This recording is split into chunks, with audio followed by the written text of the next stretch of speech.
再来看这家人协和电厂改革案是引发真大的争议。环境部表示讲，后礼拜三呢已经安排宽屏的审查，也毋过因为顶一道是超过50个人来发言，这开会是开9点钟，所以呢这届呢是限制干那20位会当来发言尔，互环保团体批评这公民参与是愈来愈倒退。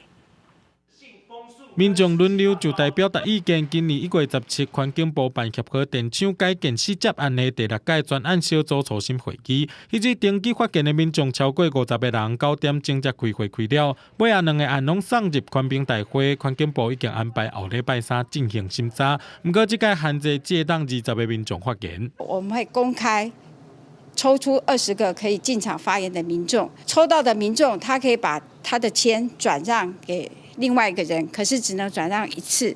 环境部表示，若超过20个人会抽签决定无分立场。环保团体批评安尼是公民参与倒退路，反对协和介绍天然气的在地团体强调，顶届审查根本无解决争议。环境部即马阁要限缩民众发言，未输是经济部设限的，简直就是大开环评倒车。 为台电开绿灯的同时，还帮忙踩油门，不过就是从过去的黑箱环评升格为现在的缩水环评罢了。要宽团批评，宽屏应该解决开发争议，毋是准过就好。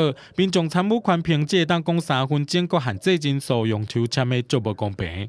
太夸张了！那我是开发业者，我会动员很多人啊，我来稀释你这些人啊，这样公平吗？不公平啊！我们是要解决问题，不是来说让大家讲一讲就结束了。我觉得这不是一个很负责任的一个态度。环评的一个审查不是全民公审，不是动员多啊，那就所谓的声量就大，声量大 就会过或者不过。环评的是一个审查是专业的审查。面对宽团批评，环境部强调限制20个人发言是根据旁听要点规定，民众就算无登记就发言，也会当用书面表达意见。也若无采用支持、反对双方各推派10人发言，是希望保障第三方表达意见的权利。公司新闻综合报道。